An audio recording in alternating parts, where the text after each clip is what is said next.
जय हिंद दोस्तों, कैसे हो आप सब लोग। आशा करता हूँ सभी ठीक होंगे।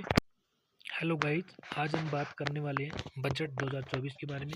दोस्तों, आने वाले बजट में मिडिल क्लास को लेकर सरकार बड़ा तोहफा दे सकती है। मोदी सरकार के तीसरे कार्यकाल में मोदी 3.0 के बजट में क्या क्या बड़े ऐलान हो सकते हैं। इनकम टैक्स में छूट से लेकर एटीसी की लिमिट तक कई बड़े ऐलान कर सकती है सरकार। इस बार मोदी सरकार पूर्ण बजट 2024 की संभावित बड़ी घोषणाएं अगले महीने जुलाई में ये पूर्ण बजट आने वाला है। बड़ा ही धमाकेदार होगा। सरकार एक के बाद एक कई बड़े ऐलान कर सकती है।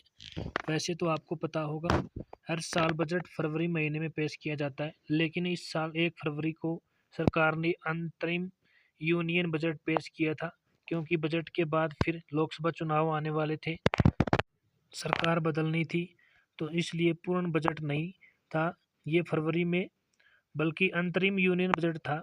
और इसलिए उस बजट में सरकार ने कुछ खास बड़े ऐलान किए नहीं थे, क्योंकि दोस्तों जब जब भी हर बार 5 साल में लोकसभा चुनाव होते हैं, नई सरकार बनती है, उस दरमियान पूर्ण बजट पेश नहीं किया जाता, बल्कि अंतरिम बजट ही पेश किया जाता है। जैसे 2019 में पेश किया था, उससे पहले 2014 में पेश किया था। अभी पूर्ण बजट आने वाला है, और इस बार लोकसभा चुनाव में जीत से पहले ही सरकार ने 100 दिन का एक्शन प्लान भी बना लिया है। ऐसे में दोस्तों इस बार पूर्ण बजट में कई बड़े ऐलान हो सकते हैं। बिजनेस को बढ़ावा देने के लिए सरकार प्लान कर रही है। आईबीसी में भी संशोधन हो सकता है। कैबिनेट पर भी मंत्रालयों के बीच इस मुद्दे को लेकर चर्चा हो रही है। और वही विदेशी यूनिवर्सिटीज़ के लिए भी सरकार नई पॉलिसी लेकर आ सकती है इस बजट में। और देश के माताओं बहनों महिलाओं को भी बजट के सरकार बड़ा तोहफा दे सकती है। महिलाओं के लिए कई नई योजना पर सरकार चर्चा कर रही है।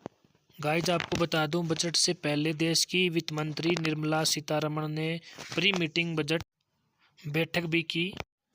इस बैठक में कई बड़े फाइनेंशियल सेक्टर के दिग्गज इसमें शामिल हुए हैं। शेयर बाजार से जुड़े कई अहम मामलों पर भी चर्चा हुई। और आगामी बजट को लेकर हमारे देश के जो इकोनॉमिस्ट है ना, अर्थशास्त्री, उन्होंने भी सरकार को सुझाव दिया है कि रोजगार सृजन और विनिर्माण क्षेत्र को बढ़ावा देने पर सरकार ध्यान दे।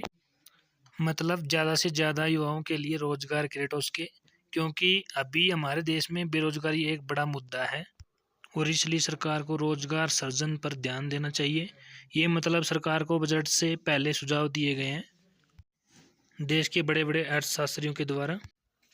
चलो गाइज, अब बात करते हैं सरकार की प्लानिंग के बारे में।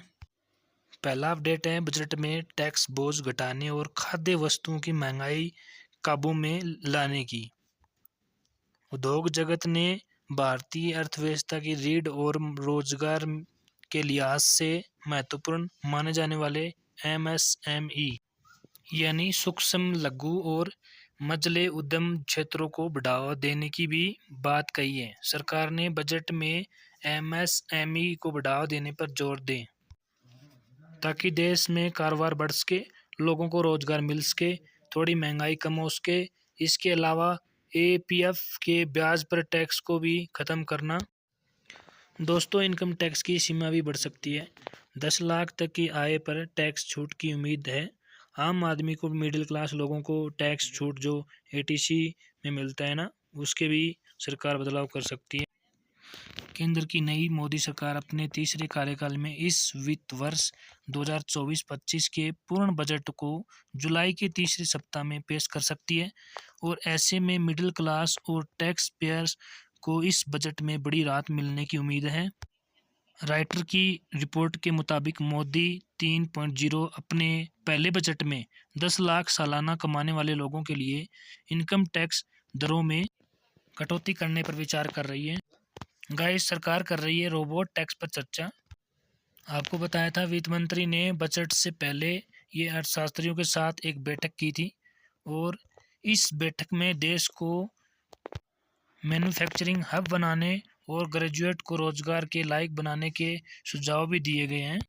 इसके साथ ही इस बैठक का एक अहम मुद्दा था कि रोबोट टैक्स।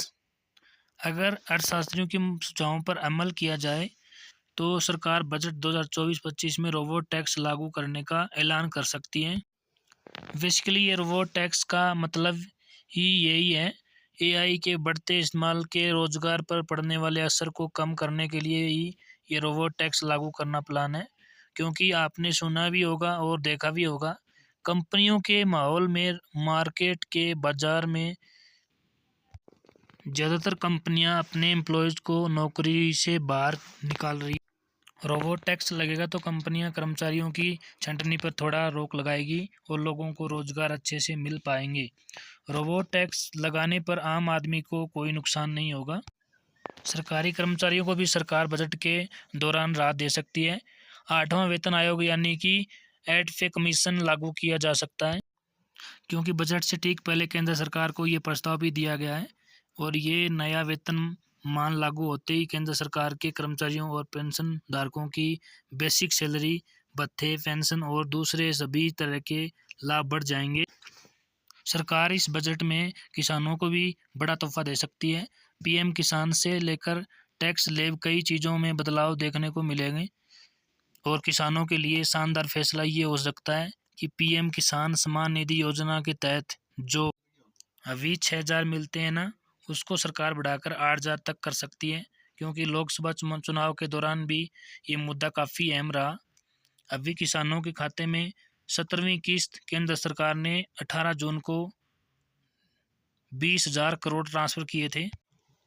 एक दो दिन पहले ही किसानों के हित में सरकार ने एक और अच्छा फैसला लिया। 14 खरीफ फसलों का न्यूनतम समर्थन मूल्य यानी कि एमएसपी में भी बढ़ोतरी कर दी है। धान की एमएसपी 117 से बढ़ाकर 2300 कर दी है। जाहिर सी बात है, नई सरकार बनते ही हमें बजट में भी कुछ अच्छे ऐलान किसानों से जुड़े देखने को मिल रहे हैं। अगला जो अपडेट मैं आपको बताने वाला हूँ वो है स्टॉक मार्केट में काम करने वाले, ट्रेडिंग करने वालों के लिए। इसकी इनकम पर सरकार अब ज़्यादा टैक्स लगाएगी। जो लोग ट्रेडिंग से पैसे कमाते हैं उनसे ज़्यादा पैसा टैक्स के रूप में वसूला जा सकता है। इससे सरकार की कमाई में इजाफा होगा। इस बजट में सरकार शिक्षा के क्षेत्र में भी कई नए ऐलान कर सकती है। नई यूनिवर्सिटी, नए college, medical college, IIT, IIM खोलने और बढ़ाने पर भी सरकार बजट से अच्छा खासा खर्च कर सकती है। चलिए अगला अपडेट है कि महिलाओं को सरकार बजट में क्या बड़ा तोहफा देने वाली है। रिपोर्टर्स की माने तो महिलाओं को होम लोन वगैरह में भी छूट दे सकती है सरकार। 6,000 वाली स्कीम जो है पुरुषों के लिए है, वो महिलाओं के लिए भी सरकार ला सकती है। गाइस, अभी तक पूर्ण बजट आया नहीं है, सरकार इस पर चर्चा कर रही है। जुलाई के तीसरी वीक में पूर्ण बजट आने की संभावना है। जय हिंद, जय भारत।